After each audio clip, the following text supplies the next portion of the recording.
Fala aí galera, beleza? Sejam bem-vindos a mais um vídeo aqui no canal Diário no Canadá. E no vídeo de hoje eu vou estar trazendo aqui para vocês as top 5 perguntas mais frequentes sobre as pessoas que estão pensando em se mudar aqui para o Canadá. E o que eu utilizei como base foi o Google, porque eu sinto que é ali onde as pessoas normalmente fazem as perguntas sobre o Canadá. E se você também tem uma pergunta que você quer saber sobre como é morar aqui no Canadá, deixa nos comentários que para o próximo vídeo eu vou estar respondendo ela, beleza? Então vamos começar aqui com a pergunta número 1, que é: eu preciso de visto para entrar no Canadá? Se sim, qual tipo de visto? E bom, essa é uma pergunta que varia bastante dependendo do tipo de visto que você está procurando. Existem uma variedade infinita de vistos para as pessoas que estão pensando em tanto residir quanto estudar aqui no Canadá. Porém, vamos trabalhar aqui com o visto mais fácil que você pode conseguir, que na verdade não é nem sequer um visto, é uma espécie de autorização que o governo canadense te dá, que seria o ETA. E esse visto ele é basicamente para que você possa vir visitar o Canadá como turista e você só pode ficar aqui por 6 meses. E aí, entrando mais dentro desse visto, se você ficar aqui 6 meses, você pode pedir por uma extensão, que seriam outros 6 meses, completando um ano. Aí dá até para você pedir outra extensão, só que essa é um pouco mais complicado, né? Porque como que você vai justificar que você vai ficar 1 ano e 6 meses em um país sem estar trabalhando? Então aí é quando o governo começa a suspeitar de que ou você já está morando aqui ou você está trabalhando ilegalmente, né? Então tome bastante cuidado com esse visto. E a segunda pergunta tem um pouco a ver com a primeira, mas é um pouquinho diferente. Como posso imigrar e viver no Canadá? Residência permanente, trabalho ou estudo? Então, agora a gente já não está mais falando sobre o ETA, porque o ETA é só quando você vem como turista. Esse daqui é uma pergunta mais baseada nas pessoas que querem realmente vir para morar e trabalhar no Canadá.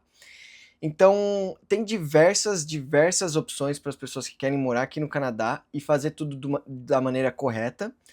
Porém, eu recomendo para vocês, o mais fácil é entrar no Canadá como estudante. Obviamente que é um pouco caro, né? Principalmente agora que eles aumentaram o valor do visto como estudante aqui para o Canadá. Mas, na minha opinião, se você está pensando em vir para o Canadá, você deveria aplicar para o visto de estudante, que na minha opinião é o mais fácil de se conseguir. Agora vamos para a terceira pergunta, que é: como é morar no Canadá como imigrante? Eles são bem-vindos aí? E honestamente, eu não posso falar sobre todos os imigrantes que vieram aqui para o Canadá, mas eu posso falar mais sobre a minha opinião pessoal. E sim, o Canadá é um país que recebe muito bem os imigrantes. É um pouco até complicado, né? Porque tem certas etnias que os canadenses já estão começando a ficar um pouco de saco cheio. Mas, no geral, honestamente, eu sinto que o povo canadense é um povo muito que te recebe muito bem. Eles não são tão acalorados quanto a gente no Brasil, né? Eles são um pouco mais distantes, mais frios. Mas mesmo assim, eles não deixam de ser muito educados. E principalmente, se você comparar os canadenses com os americanos, o Canadá dá de 10-0, eles são muito mais amigáveis do que os americanos nesse sentido. Agora vamos para a quarta pergunta, que é: quanto custa e como é o mercado de trabalho no Canadá? Essa pergunta eu sinto que eu já respondi faz uns vídeos atrás, mas eu vou voltar a falar sobre ela. Mais especificamente sobre a cidade de Toronto, aqui no Canadá, o custo de vida é bem elevado. O aluguel é caro, as compras no supermercado também encareceram bastante. Conta de internet e de celular também tá bem carinho aqui no Canadá. Então esse é um fator que você tem que levar em consideração se você estiver pensando em se mudar para o Canadá. E na questão do mercado de trabalho, também não tá lá aquelas coisas. O Canadá tem essa coisa que durante o inverno o mercado de trabalho desaquece bastante. E não é só isso também. Principalmente agora que o Canadá está tendo esses problemas com as tarifas entre Estados Unidos e os produtos canadenses, o Canadá sentiu um baque bem pesado.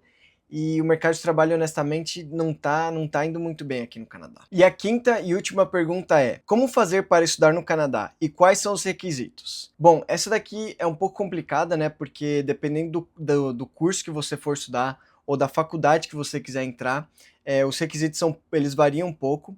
Mas no geral, tudo que você tem que fazer é traduzir o seu histórico escolar do português para o inglês. Você também tem que passar numa prova de proficiência de inglês, que existem diversas por aí, mas eu vou citar uma em específico, que é a IELTS, né? Para conseguir demonstrar que você consegue se comunicar de maneira eficiente no inglês. E também você tem que, obviamente, passar numa prova dentro da própria faculdade para eles conseguirem te avaliar. Mas se você realmente estiver interessado em saber como estudar no Canadá, você pode ir no site do governo canadense e lá eles te dão todos os detalhes para poder aplicar para esse tipo de visto. Beleza? Então, pro vídeo de hoje é isso, galera. Se você gostou desse tipo de conteúdo, não esquece de se inscrever aqui no canal e a gente se vê na próxima. Tchau, tchau.